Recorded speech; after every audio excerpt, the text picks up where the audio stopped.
Hi all, അസ്സലാമു അലൈക്കും, welcome back. ഇന്നത്തെ നമ്മുടെ റെസിപ്പി എന്ന് പറഞ്ഞാൽ എണ്ണ ഒന്നും ഇല്ലാതെ നോമ്പ് തുറക്കുന്ന സമയത്ത് ചെയ്തെടുക്കാൻ പറ്റുന്ന ഒരു അടിപൊളി പലഹാരത്തിൻ്റെ റെസിപ്പിയാണ് കേട്ടോ. എല്ലാവർക്കും എണ്ണയിൽ ഫ്രൈ ചെയ്തിട്ടുള്ള പലഹാരമൊന്നും അത്ര ഇഷ്ടം ഉണ്ടാവില്ല. അപ്പോൾ അങ്ങനത്തെവർക്ക് പറ്റിയൊരു ഐറ്റം തന്നെയാണ് കേട്ടോ. അപ്പോൾ കുറഞ്ഞ സമയത്തിൽ ഇതെങ്ങനെ ചെയ്തെടുക്കാമെന്നുള്ളത് വീഡിയോ ഒന്ന് കണ്ടു നോക്കാം. അപ്പം വീഡിയോ ഇഷ്ടമാണെങ്കിൽ ലൈക്ക് ചെയ്യാനും നിങ്ങളുടെ അഭിപ്രായങ്ങൾ കമൻറ്റായിട്ട് അറിയിക്കാനും മറക്കല്ലേ. ഫസ്റ്റ് നമുക്ക് ഇതിലേക്ക് ചെറിയൊരു ഫില്ലിങ് റെഡിയാക്കി എടുക്കണം. അതുകൊണ്ട് തന്നെ ഞാൻ 1 ടേബിൾ സ്പൂൺ അളവിൽ ഓയിൽ ഒഴിച്ച് കൊടുത്തിട്ടുണ്ട് കേട്ടോ. അതിലേക്ക് നമുക്ക് 1 പച്ചമുളകാണ് കേട്ടോ ചെറുതായിട്ട് അരിഞ്ഞത് ചേർത്ത് കൊടുത്തിട്ടുള്ളത്. 1 ടീസ്പൂൺ അളവിൽ വെളുത്തുള്ളി ഇഞ്ചി പേസ്റ്റും കൂടി ചേർത്ത് കൊടുക്കാം. എന്നിട്ട് ഇതൊന്ന് ജസ്റ്റ് ഒന്ന് മൂത്ത് വരുന്ന സമയത്ത് ഒരു സ്മെല്ലൊക്കെ ഒന്ന് മാറുന്ന സമയത്ത് വേണം നമ്മളിതിലേക്ക് 1 സവാള ഒന്ന് ചെറുതായിട്ട് കട്ട് ചെയ്തത് ചേർത്ത് കൊടുക്കാം കേട്ടോ. ഞാനൊരു ചതുരത്തിൽ തന്നെയാണ് കട്ട് ചെയ്തെടുത്തിട്ടുള്ളത്. അത്യാവശ്യം നല്ലപോലെ ചെറുതായിട്ട് കിട്ടാൻ വേണ്ടിയിട്ടാണ് കേട്ടോ. ഇതിലേക്ക് നമുക്ക് ആവശ്യത്തിനുള്ള ഉപ്പും കൂടി ചേർത്തിട്ട് നല്ലപോലെ ഒന്ന് വഴറ്റിയെടുക്കണം. ആ ഒരു സമയത്ത് ഞാൻ ഇതിലേക്ക് ചെറിയൊരു കഷ്ണം ക്യാപ്സിക്കവും തക്കാളിയും ചേർത്ത് കൊടുത്തിട്ടുണ്ട്. ക്യാപ്സിക്കം ഒന്നും ഇല്ലെങ്കിൽ ഓപ്ഷണലാണ് കേട്ടോ, ചേർക്കേണ്ട ആവശ്യമൊന്നുമില്ല. കയ്യിലുണ്ടെങ്കിൽ ചേർത്ത് കൊടുത്താൽ ഒന്നും കൂടി ഒരു ടേസ്റ്റ് ഉണ്ടാവും. പിന്നെ നമുക്ക് ഇതിലേക്ക് കുറച്ച് മഞ്ഞൾപ്പൊടിയും അതുപോലെ തന്നെ ഒരു ഫ്ലേവറിന് ഗരം മസാലപ്പൊടിയും 1 ടീസ്പൂൺ അളവിൽ കാശ്മീരി മുളക് പൊടിയാണ് കേട്ടോ ചേർത്ത് കൊടുത്തിട്ടുള്ളത്.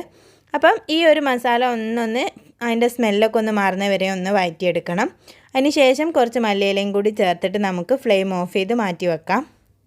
ഇനി ഒരു മിക്സിയുടെ ജാറിലേക്ക് ഞാൻ ഇതുപോലെ 1/2 കപ്പ് അളവിൽ മൈദമാവാണ് കേട്ടോ എടുത്തിട്ടുള്ളത്. അപ്പോൾ നിങ്ങൾക്ക് വേണമെങ്കിൽ 1/4 കപ്പ് ഗോതമ്പ് പൊടിയും 1/4 കപ്പ് മൈദയും കൂടിയും ചേർത്തിട്ടും എടുക്കാം കേട്ടോ, പ്രശ്നമൊന്നുമില്ല. പിന്നെ ഞാൻ ഇതിലേക്ക് 1 മുട്ട ചേർത്ത് കൊടുക്കുന്നുണ്ട് കേട്ടോ. ആ പൊട്ടിക്കുന്ന ആ ഒരു ഭാഗം മിസ്സായിപ്പോയി. പിന്നെ ഇതിലേക്ക് 1/2 കപ്പ് പാലും കൂടിയാണ് ചേർത്ത് കൊടുത്തിട്ടുള്ളത്. അപ്പം ഒരു ചെറിയ മുട്ട ഉണ്ടോ ചേർത്ത് കൊടുത്തിട്ടുള്ളൂ. അപ്പോൾ 1/2 കപ്പ് മൈദ ആണല്ലോ ചേർക്കുന്നുള്ളൂ. ആവശ്യത്തിനുള്ള ഉപ്പും കൂടി ചേർത്ത് നല്ല പോലെ ഒന്ന് ബ്ലെൻഡ് ചെയ്തെടുക്കണം. ഏകദേശം ഒരു ദോശമാവിൻ്റെ ആ ഒരു കൺസിസ്റ്റൻസിയിലാണ് കേട്ടോ നമുക്ക് മാവ് കിട്ടിയിട്ടുള്ളത്. ഇനി നമ്മളിതുപോലെ ഒരു പാനിലേക്ക് 1 ടീസ്പൂൺ അളവിൽ ഓയിൽ ജസ്റ്റ് ഒന്ന് സ്പ്രെഡ് ചെയ്ത് കൊടുക്കുക മാത്രമാണ് കേട്ടോ ചെയ്യുന്നത്. മൊത്തമായിട്ടൊന്ന് സ്പ്രെഡ് ചെയ്ത് കൊടുക്കണം.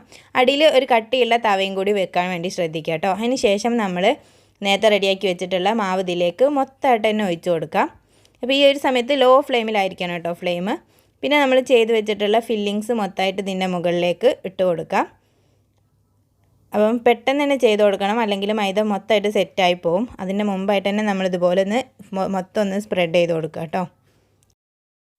ഇനി നമ്മളിതിലേക്ക് ചിക്കനൊക്കെ ഉണ്ടെങ്കിൽ ചിക്കൻ ചേർത്തിട്ട് ചെയ്യാം കേട്ടോ, പ്രശ്നമൊന്നുമില്ല. ഞാൻ ഇവിടെ ചിക്കനൊന്നും ഇല്ലാത്തതുകൊണ്ട് ചിക്കനല്ല മുട്ട വെച്ചിട്ടാണ് ചെയ്യുന്നത്. അതുകൊണ്ട് ഒരു 2 ചെറിയ മുട്ടയാണ് കേട്ടോ നല്ല സ്ലൈസാക്കി കട്ട് ചെയ്തെടുത്തിട്ടുള്ളതാണ്. അപ്പോൾ നിങ്ങളുടെ ഇഷ്ടത്തിനനുസരിച്ച് മുട്ടേൻ്റെ അളവ് കൂട്ടുകയും കുറയ്ക്കുകയൊക്കെ ചെയ്യാം കേട്ടോ. അപ്പോൾ ഇത് മൊത്തം ഇതുപോലെ നല്ല മൈദൻ്റെ ഉള്ളിലേക്കായിട്ട് നല്ല പോലെ ഒന്ന് പ്രസ് ചെയ്ത് കൊടുക്കുക കേട്ടോ. അപ്പോഴേ നല്ല പോലെ ഒന്ന് സെറ്റായിട്ട് കിട്ടുള്ളൂ. ഇനി ഇതിൻ്റെ മുകളിലേക്ക് ഞാൻ കുറച്ചൊരു ടൊമാറ്റോ കെച്ചപ്പ് ഒന്ന് വെച്ച് കൊടുക്കുന്നുണ്ട് കേട്ടോ. ഒരു ഭംഗി ഉണ്ടാവും, അതുപോലെ തന്നെയാണ് കഴിക്കുമ്പോൾ ഒരു പ്രത്യേക ഒരു ടേസ്റ്റ് കിട്ടുന്നുണ്ട് കേട്ടോ ഇതിൻ്റെ ഒരു ഫ്ലേവർ വരുമ്പോൾ. പിന്നെ കുറച്ച് മല്ലിയിലയും മുകളിലായിട്ട് ഇതുപോലെ ഒന്ന് വിതറി കൊടുക്കാം. അതൊക്കെ നിങ്ങളെ ഐഡിയക്ക് അനുസരിച്ച് നിങ്ങൾ ചെയ്തെടുക്കാം കേട്ടോ, പ്രശ്നമൊന്നുമില്ല. ഇനി ഇത് നമുക്ക് ഒരു 10 മിനിറ്റൊക്കെ എടുക്കുള്ളൂ, കാരണം ചെറിയ അളവിലാണല്ലോ നമ്മൾ ചെയ്തെടുത്തിട്ടുള്ളത്. അടച്ച് വെച്ച് നല്ല പോലെ ഒന്ന് കുക്ക് ചെയ്തെടുക്കാം. ഏകദേശം മുകളിൽ നല്ല പോലെ സെറ്റായിട്ട് കിട്ടിയിട്ടുണ്ട്. അപ്പോൾ ഞാനൊരു പാനിലേക്ക് മറിച്ചിട്ടും കൂടി കൊടുത്തിട്ടുണ്ട് കേട്ടോ. അതൊരു 2-3 മിനിറ്റ് ഒന്ന് ജസ്റ്റ് ഒന്ന് ചൂടാക്കിയിട്ട് എടുത്താൽ മതി, ഓവർ സമയമൊന്നും വെക്കേണ്ട കാര്യമല്ല. ഇപ്പോൾ തന്നെ നമ്മുടെ പലഹാരം ഇവിടെ അടിപൊളിയായിട്ട് കിട്ടിയിട്ടുണ്ട്. നോമ്പ് തുറക്കുന്ന സമയത്ത് എണ്ണക്കടീനേക്കാളും നല്ലത് ഇതുപോലത്തെ എന്തെങ്കിലും പോളൊക്കെ റെഡിയാക്കി കഴിക്കുന്നത് തന്നെ ആയിരിക്കും കേട്ടോ. കാരണം നല്ല ഓയിലൊന്നും ഓവർ ഇല്ലാത്തതുകൊണ്ട് തന്നെ നല്ലൊരു ഹെൽത്തി ആയിട്ടുള്ള പലഹാരമാണ്. ഒരു തവണയെങ്കിലും വീട്ടിൽ ട്രൈ ചെയ്ത് നോക്കിയതിന് ശേഷം കമൻറ്റ് ബോക്സിൽ റിവ്യൂ അറിയിക്കുക കേട്ടോ. അപ്പോൾ ഇതുപോലത്തെ ഈസി ആൻഡ് ടേസ്റ്റി റെസിപ്പി ആയിട്ട് വീണ്ടും കണ്ടുമുട്ടുന്നത് വരെ ബൈ, താങ്ക് യു.